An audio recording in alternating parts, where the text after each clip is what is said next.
This is the summary created from the video, Lecture 32, The Art of Persuasion I.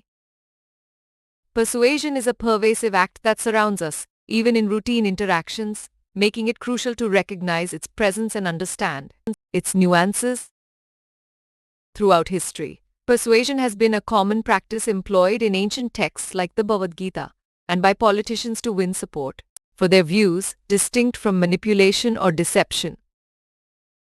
While persuasion aims to change attitudes through symbolic means and free choice, manipulation involves dishonest intent, creating artificial conditions and exploiting susceptibility for the manipulator's interests.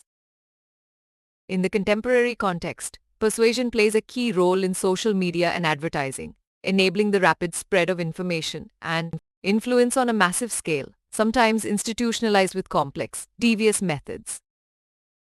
According to Aristotle, the three principles of persuasion are ethos, credibility and trust, logos, logic and consistency, and pathos, appealing to emotions and imagination, all of which are utilized in modern advertising.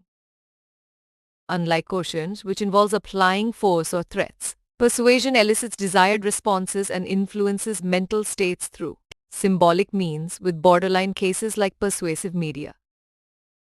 Persuasion can shape, reinforce, or change attitudes through repetition and socio-cultural context, as exemplified by the shifting attitudes towards words like Negro and the use of she instead of de. In summary, persuasion enables influencing attitudes through symbolic means, distinct from manipulation by intent and harm, facilitated by social media, guided by Aristotle's ethos, logos and pathos, and capable of shaping beliefs through indirect persuasion and sociocultural context. Please stay tuned for more summary videos.